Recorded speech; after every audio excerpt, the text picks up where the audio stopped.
Shalom. Welcome to the annual Yom Ha'atzmaut Derasha. First half was given this morning at Dar Chinoam. Actually, the whole thing was given at Dar Chinoam, but for some reason there was a problem with the recording and only recorded the first half of this year.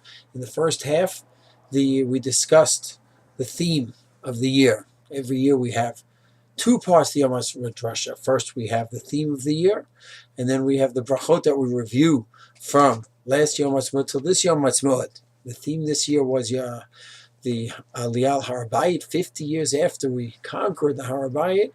The question is, how do we relate to it, where we saw extreme views, from one to give it away, which we just about did with Moshe Dayan and others as well who were in that agreement, to the other extreme, we should be up there conquering it, just like the rest of Israel. We saw the different shitot. That was in part one of the Yom Ha'atzmaut Derasha, which was recorded in Dar Chinoam and was sent out.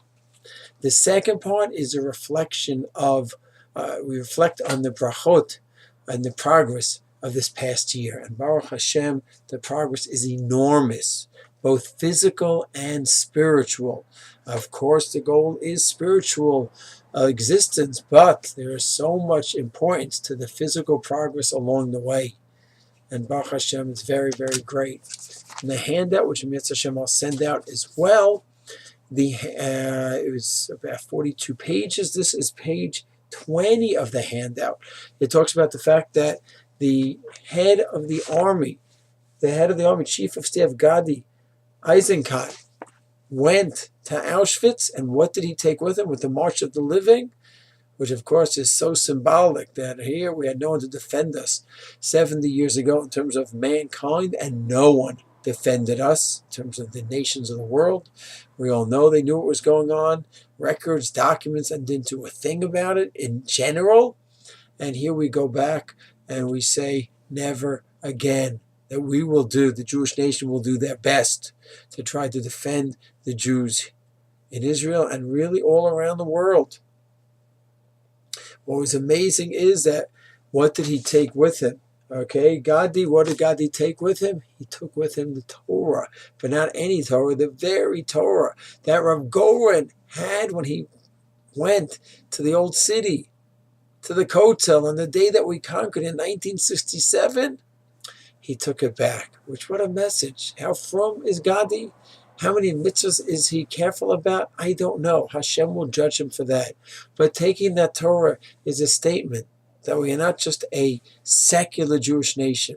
We are a spiritual nation as well, and we are continuing. We're persevering, and we are growing. On page 21 of the handout, we discuss Rav Yitzchak Yosef, the chief rabbi, sitting with a beautiful picture with the president, Rivlin. And what are they doing? He's showing him about the bracha, the Birchat Ilanot. And he's saying it together with the chief rabbi. Once again, how from is the president, is Rivlin? I'm not sure. Call this symbolic, call it what you want. What a beautiful message that's being sent out here, that the president of Israel is saying the bracha on the Ilanot and offering a bracha to the chief rabbi. Then, continuing, page 21, 70 secular kibbutzim last Yom Kippur made a request from an organization that helps set up shuls and minyanim throughout the year, and especially for the high holidays. 70 kibbutzim requested from the organization to help set them up with minyanim for Yom Kippur. Anyone who knows a little bit about the history of the kibbutzim in Israel, they played a tremendous role building up the state, and in terms of the agriculture, in terms of the army in the 40s, 50s, 60s, 70s, and beyond. But they were very much secular. The Shomer HaTzair kibbutzim, we know that Frumkeit was not where they were at. And to think 2-3 generations later, now there's a surge in spirituality, searching for minyanim and sidders. It's an amazing, amazing spiritual bracha. Then, From page 22 on for a few more pages, there's a discussion of the Haredi society. I call it Shevet Haredi, where Shevet Haredi is a beautiful Shevet, so much Torah and Chesed and Hakpada, careful about mitzvot, tzniut. The list goes on and on.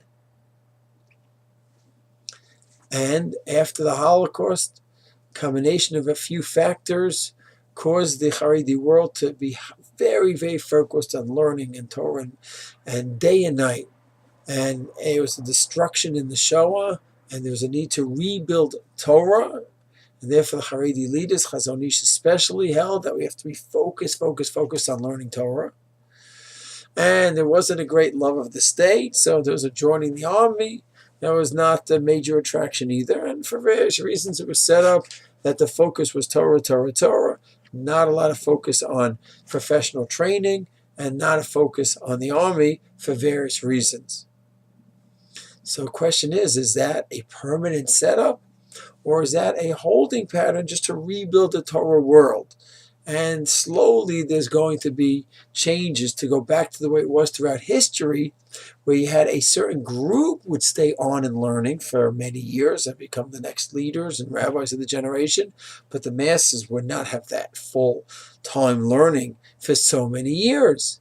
So you see a fascinating point, and you look at the pages in the essay, where more and more are being involved in the work world, professional training programs, and in the army as well, and some unbelievable statistics and facts that I'll mention. So on page 23 is an article from Ibero Wine, where he says Haredi society is slowly changing.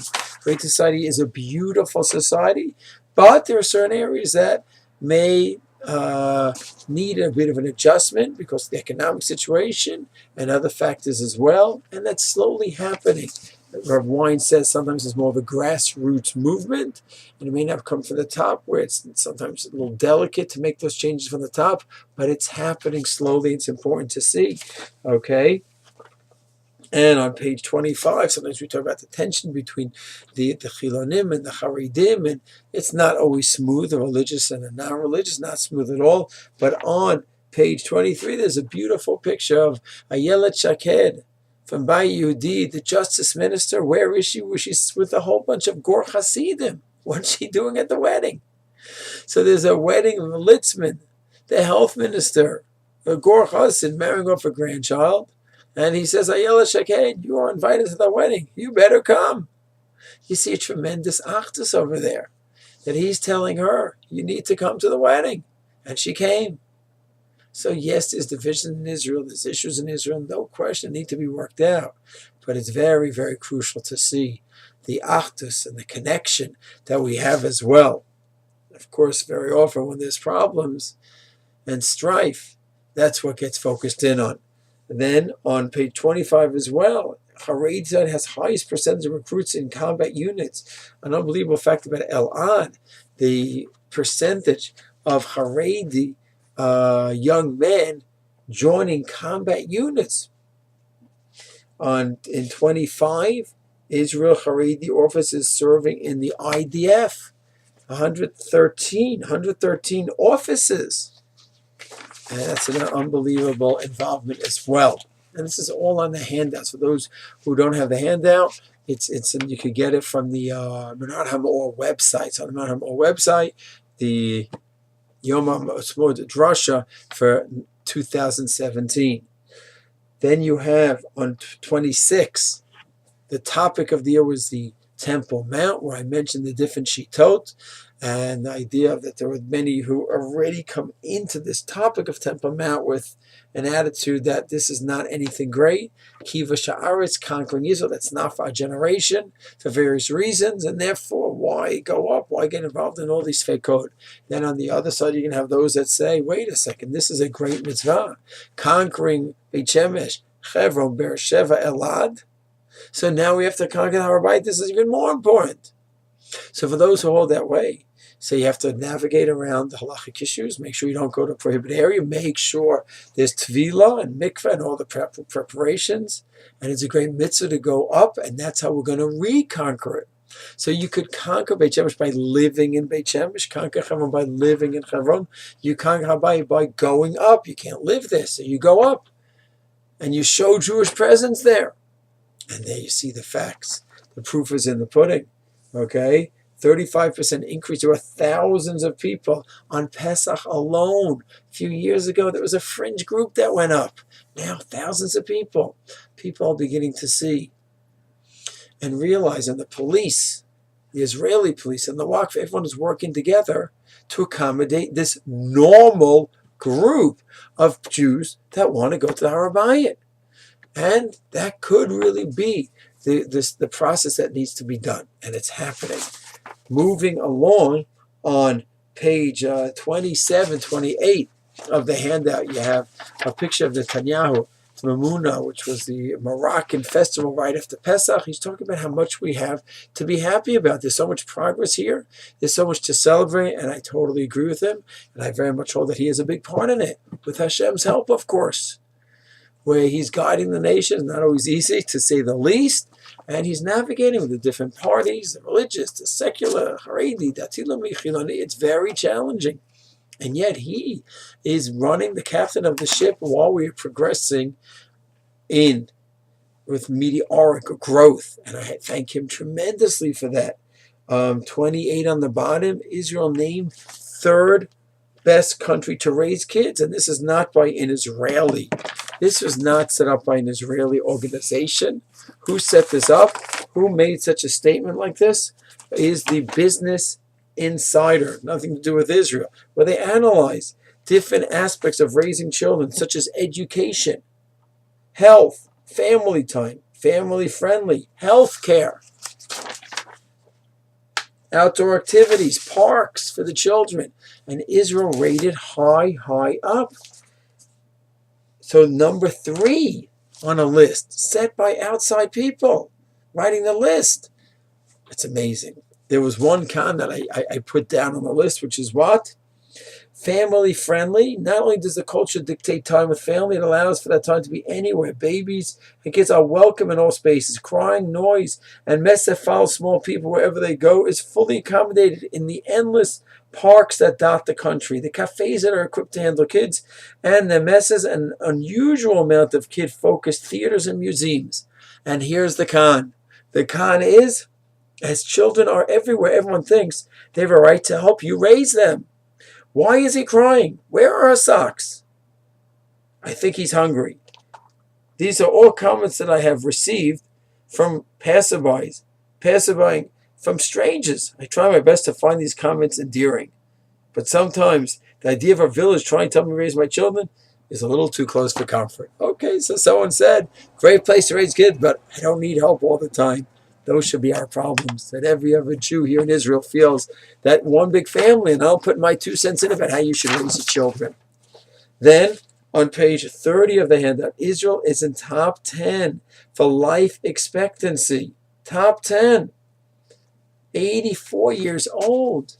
That is a sign of physical and mental health. And those are just objective facts. No one's doctoring the figures. And you can be sure the world's not looking to make us look any better than we are. That's a sign of so much health and so many blessings that we have. On 30, continuing, I mentioned the Rav, Lonely Man of Faith, Adam 1 and Adam 2. The Rav held that man has 2 roles, a spiritual role in the world and physical role in the world, the chivshuah. So Israel is very much involved in the chivshuah, in conquering the world in the physical way as well, not just in the spiritual, which of course we're way advanced in that. It's a powerhouse of tech. Israel is a powerhouse of knowledge, and of course the biggest deal of all times in Israel is Intel spending $15 billion, 60 billion shekel, give or take, to buy Mobileye, an Israeli company. The more money in the economy, the better we could live, the better it is for everybody. 70 years ago, our relatives in Jerusalem were starving to death. Now we have a world-class economy. Is there still a gap where the wealthy have and some of the poor don't have anything? Yes. And of course, hopefully that's going to improve. Em Yetz Hashem. In page 31, Israel High School is built satellite sent to space by NASA, which of course is progress, all part of the Chivshuha. Number 31, this is just an unbelievable statistic. 31, Israel ranked as world's 8th most powerful country. Now you'll say, oh, that means per capita. We have 6 million. So for the 6 million that we have this amount of power. And for China, with their billion, they have that amount of power. But we're not really comparing to them. No, this is objective statistic. This is not per capita. And based on agriculture, economical issues, military issues, and other factors. Pure numbers. We're number 8. We're competing with Germany, China, America on that list. That's who we're playing ball with?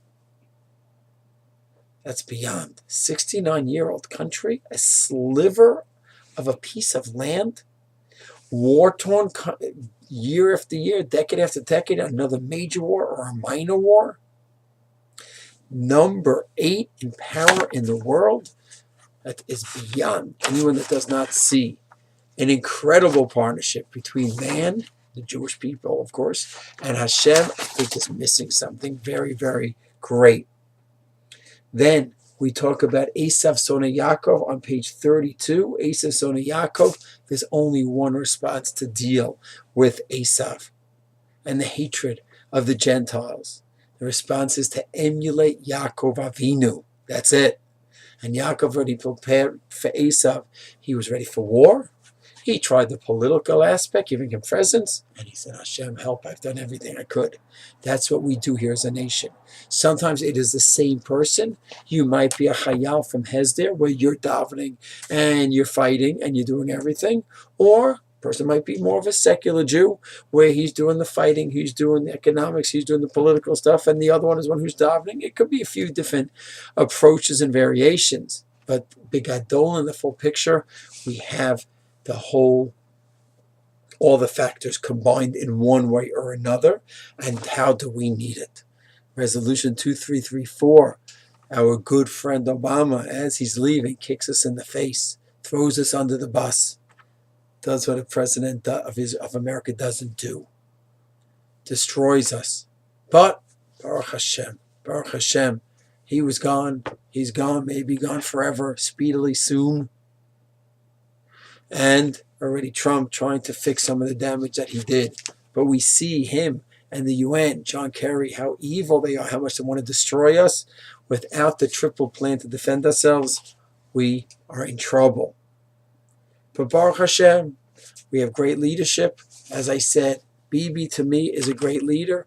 And these facts and the statistics, he has a major chilek. He has a major chilek in these statistics. Okay? And in terms of the relationship with the world, and even watching him give Musa to the UN, calling this a dark place. And quoting the Lubavitch Rebbe, the Lubavitch Rebbe told him, you're going to be speaking in a dark place, but there's going to be light there one day. He gives it to them. He's a spokesman. He's eloquent. He's well educated. He's intelligent. He represents us in a beautiful way. Is he from? He's not from.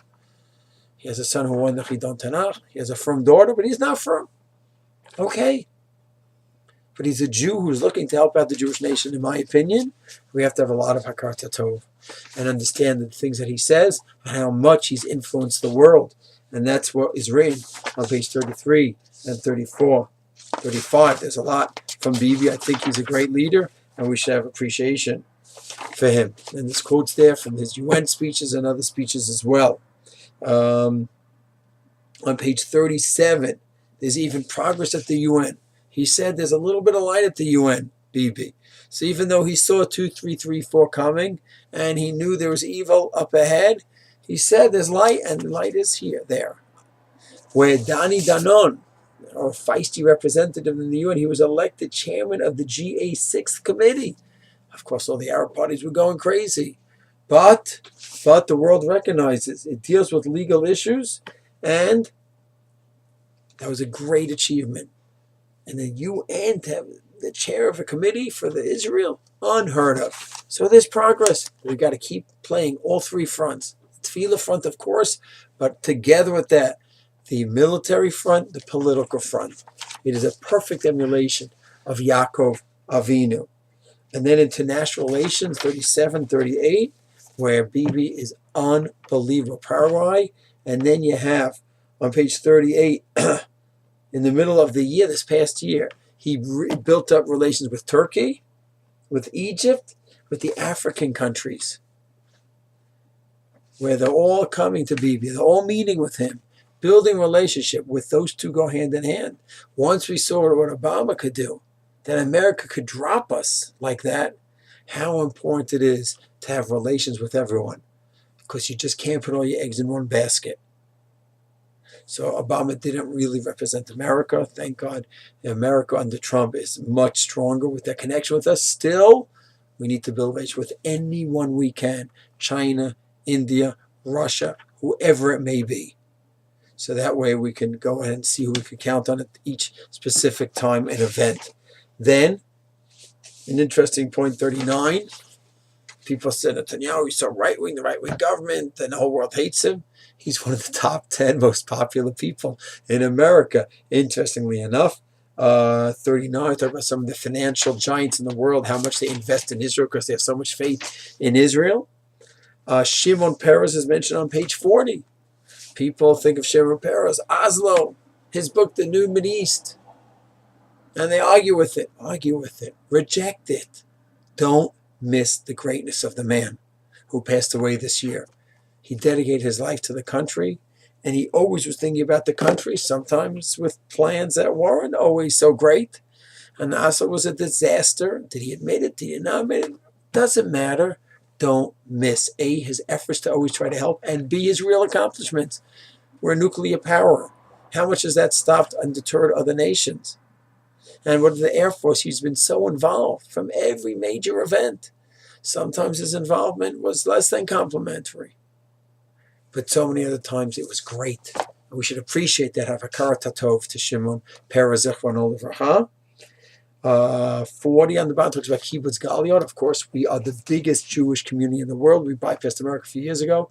And in a few years, we are going to be Rove, which means all the Jews around the world now still outweigh us. But it's a question of time before we will be more than all of them together, which will have tremendous ramifications. And we quote at page 41 from some Gentiles, Winston Churchill. Some people like the Jews, some do not. No thoughtful man can deny the fact they are, beyond any question, the most formidable and most remarkable race which has appeared in the world. Kennedy, Israel was not created in order to disappear. Israel will endure and flourish. It's a child of hope and the home of the brave. It can neither be broken by adversity nor demoralized by success. It carries the shield of democracy and honors the sword of freedom. That was Kennedy in the 60s. Can you imagine if Kennedy would see what we did? He would be like, wow. You'd be amazed. And to finish off, yesterday was Yom Zikaron. I was at the Kotel, and I saw Hayalim there. And who was lining up to have pictures with them? The Chinese. Here you have a country. It's been around forever. 1 billion people. Here's the Jews, downtrodden, stepped on, excommunicated for centuries, millennia.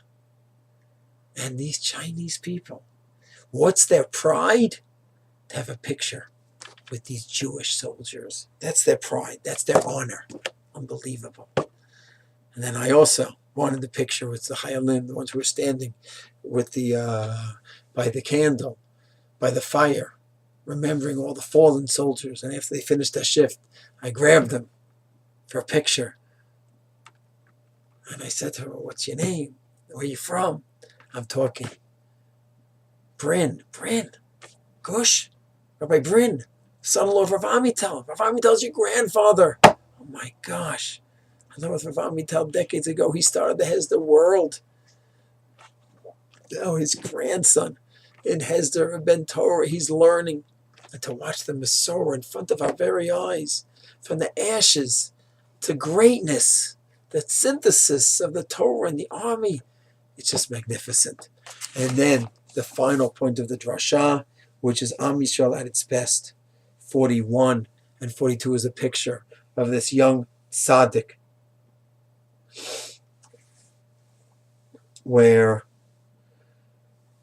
ayin tachat ayin, he went ahead and Shuki Gilboa to try to save Hallel Ariel, who was being attacked and killed in Kiryat Arba.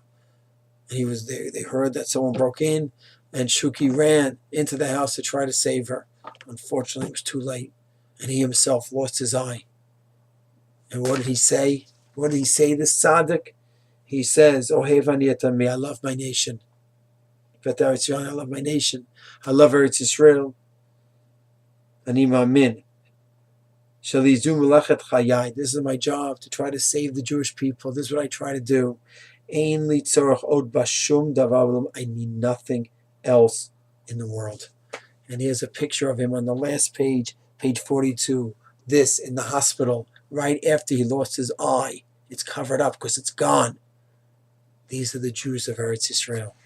Some are more from than others. Some are more observant than others, more connected to the mitzvot.